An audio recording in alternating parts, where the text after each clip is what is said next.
नमस्कार शेतकरी मित्रांनो, आज शुक्रवार 7 ऑगस्ट 2026. शेतकरी मित्रांनो, आजही तुरीच्या दरात पुन्हा एकदा मोठे बदल पाहायला मिळाले असून काही बाजार समितीमध्ये आपल्याला भाव वाढलेले पाहायला मिळत आहेत. मग कोणत्या बाजार समितीमध्ये भाव वाढलेत आणि काय मिळतोय संपूर्ण महाराष्ट्रात तुरीला बाजारभाव पहा चॅनलच्या माध्यमातून. मित्रांनो, पण चॅनलला सबस्क्राईब केलं नसतं सबस्क्राईब करा, कारण असे दररोजचे व्हिडिओ आपल्याला पाहायला मिळतील. पहिली बाजार समिती आहे बुलढाणा. आवक आलेली आहे तुरीला 30 क्विंटलची. सर्वात जास्त दर मिळालेला आहे बुलढाणा या ठिकाणी 7,500 रुपये, तर सर्वसाधारण दर मिळाला 7,000 रुपयाचा. मित्रांनो, यानंतरची बाजार समिती आहे भोकर. भोकर या ठिकाणी आवक आलेली आहे 9 क्विंटलची. सर्वात जास्त तुरीला दर मिळाला 7,580 रुपये, तर सर्वसाधारण दर मिळाला 7,390 रुपयाचा. नंतरची बाजार समिती मित्रांनो कारंजा. कारंजा या ठिकाणी तुरीला आवक आलेली आहे 2,625 क्विंटलची.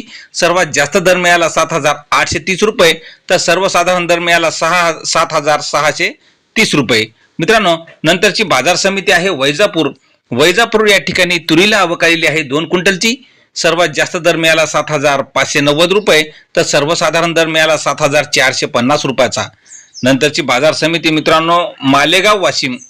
या ठिकाणी आवक आलेली आहे 30 क्विंटलची. सर्वात जास्त मालेगाव वाशिमला दर मिळालेला आहे 7,800 रुपयाचा, तर सर्वसाधारण दर मिळाला 7,600 रुपयाचा.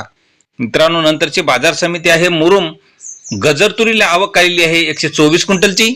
सर्वात जास्त दर मिळाला 7,800 रुपये, तर सर्वसाधारण दर मिळाला 7,722 रुपयाचा. नंतरची मित्रांनो बाजार समिती आहे अकोला. लाल तुरीला आवक आलेली आहे 141 क्विंटलची. सर्वात जास्त दर मिळाला 8,025 रुपये, तर सर्वसाधारण दर सुद्धा 8,025 रुपयाचा मिळालेला आहे. यानंतरची बाजार समिती मित्रांनो अमरावती. लाल तुरीला आवक आलेली आहे 2,507 क्विंटलची.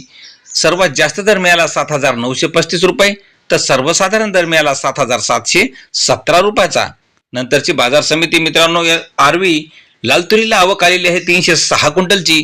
सर्वात जास्त दर मिळाला 7,850 रुपये, तर सर्वसाधारण दर मिळाला 7,400 रुपयाचा. नंतरची मित्रांनो बाजार समिती या ठिकाणी नागपूर.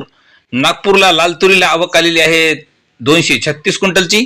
कमीत कमी दर मिळाला 7,400 रुपये. सर्वात जास्त दर मिळाला 7,811 रुपये, तर सर्वसाधारण दर मिळाला 7,708 रुपयाचा.